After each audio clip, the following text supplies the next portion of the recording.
Buenos días, mi nombre es Luisa María Córdoba y mi grupo está conformado por Esteban Arias, Laura Rojas, Jessica Rodríguez y Alejandro Lozano. Bueno, para empezar vamos a hablar de Polonia en 1978. Polonia en estos tiempos se encontraba sumida en una crisis económica bastante dramática, por decirlo de alguna manera, dado que su producción iba en picada y su deuda externa pues era muy grande.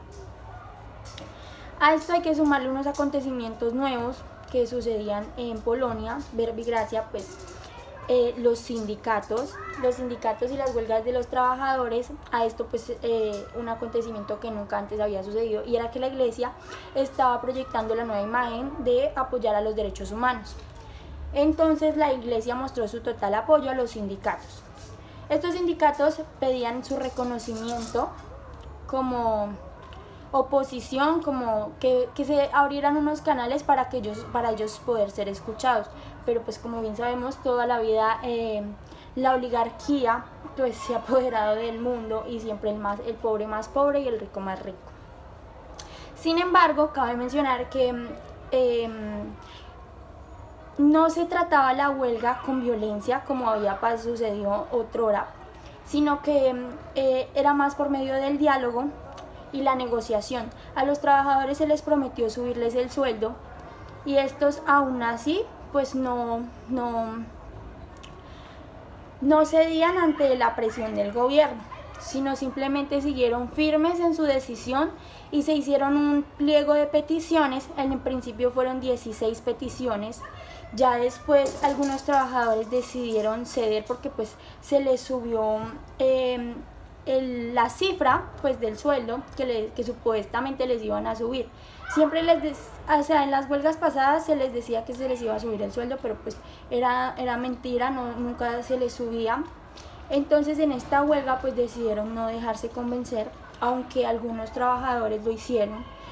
Su líder fue bueno, vamos a decir que ese momento fue bastante efervesciente para la huelga, y ya después los convenció de seguir en huelga, y se desplegaron 21 peticiones.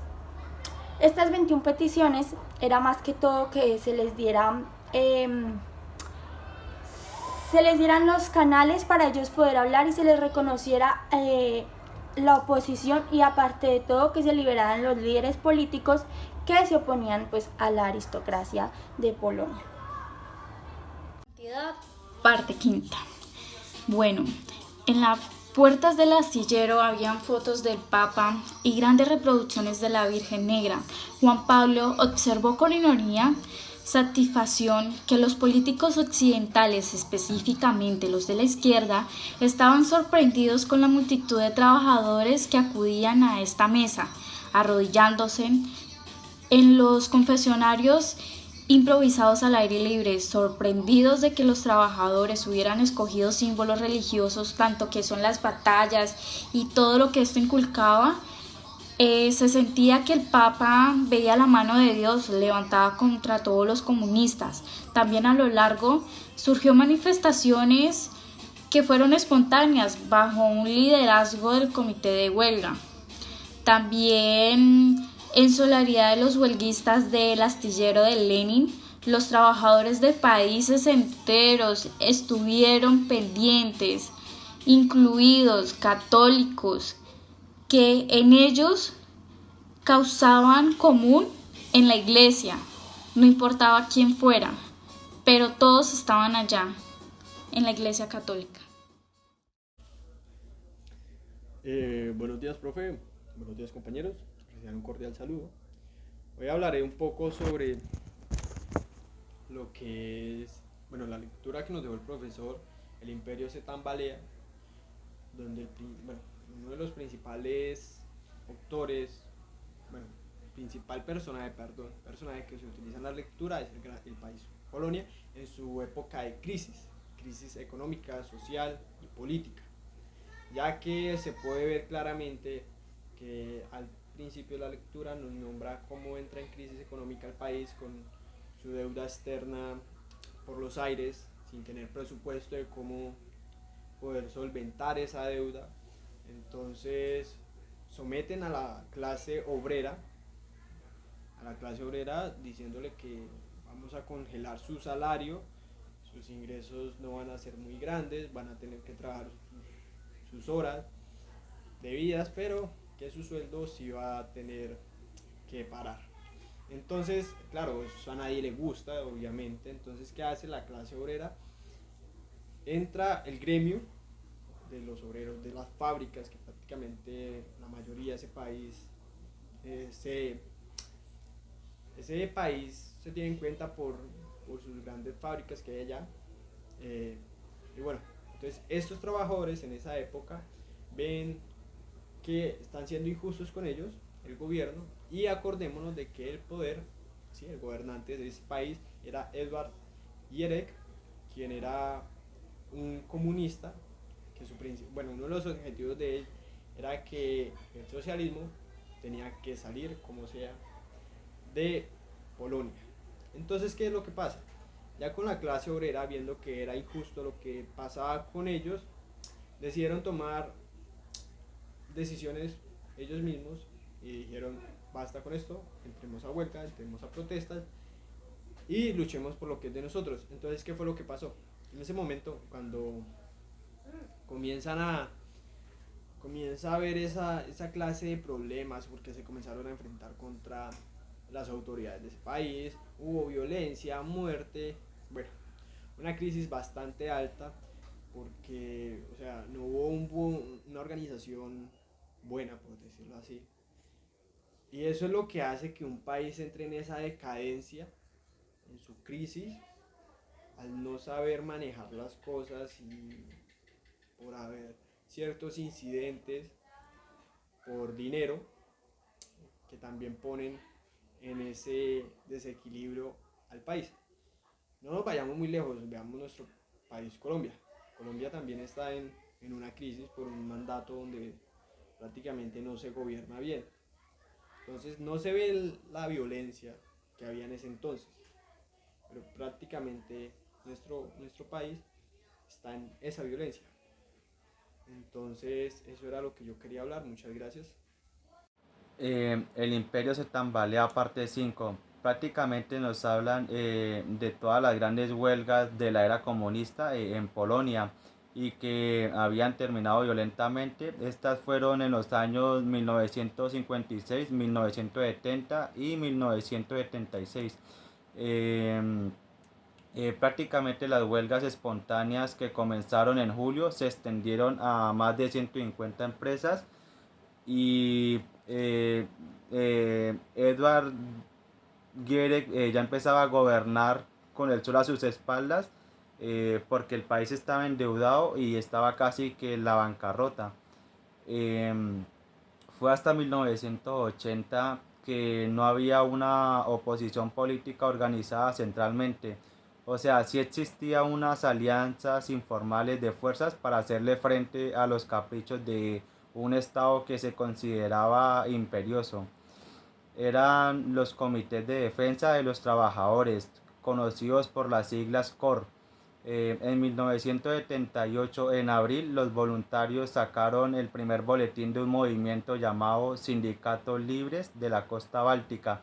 Y 2 años después, en 1980, cuando la huelga llegó a su sexta semana, Jack Curon dijo que no había otra alternativa y pues que la lucha iba a continuar hasta que los sindicatos libres y las organizaciones sociales fueran verdaderamente representativas. Walesa se encargó de crear una plataforma y el sábado 16 de agosto los trabajadores parecían inclinarse hacia la idea de suspender la huelga por una promesa de un aumento de 1.500 zloty y por crear un monumento en el astillero. El monumento es en honor a las víctimas del año 1970. Wales Animado saca un pliego de 16 peticiones y en las cuales el más importante para él era el reconocimiento de los sindicatos libres por parte del gobierno, pero pues esta no le agrada mucho a la gente y él la cambia por otra. Los huelguistas manifestaban su oposición al régimen cantando himnos y canciones patrióticas e izando la bandera nacional. llegó un punto en el que el número de los huelguistas era casi de 300.000, o sea que estaba creciendo con rapidez. La exigencia de los sindicatos independientes le quitaba al Partido Comunista la pretensión de ser el único representante legítimo de las clases trabajadoras. Y el programa CORE lo que buscaba era prácticamente dictar un movimiento independiente de trabajadores y la liberación de la custodia opresiva de un sistema considerado unipartidista. Muchas gracias. Son huelgas que azotaban a Polonia en 1980, que eran simplemente huelgas, insurrecciones políticas que también eran resoluciones históricas. En 1980 había una oposición política organizada centralmente para hacer fuerzas y caprichos a un Estado imperioso conformado por intelectuales para defender a los trabajadores. En este mismo año, el fundador Hacker Curón, carismático, antiguo miembro del partido cuya oposición de los principios años 60, Adán Miket, que también era un joven historiador judío, alumno de antiguo Curón, que buscaba una independencia. Cuando estas huelgas de todo llegaron a todo el país, era la sexta semana de Hacker, Curón dijo que la lucha continuaría hasta que hubieran sindicatos libres. El Papa II observó con irónica satisfacción a los políticos occidentales, que especialmente eran izquierdistas y que admiraban y se le arrodillaban, manifestándole oposición al régimen, como cantando himnos y canciones patrióticas y usando banderas de Polonia. Juan Pablo II dejó afuera el primado, que dejara o estableciera una posición en la iglesia. El primado es el hombre que interviene en momentos de crisis nacional. En agosto de este mismo año, cuando las huelgas en este país llegaron a sus organizaciones sociales, de acuerdo a esos principios, confiado en que estos gestiones políticos que habían se establecieran durante una semana de jefes de la Comunidad Europea.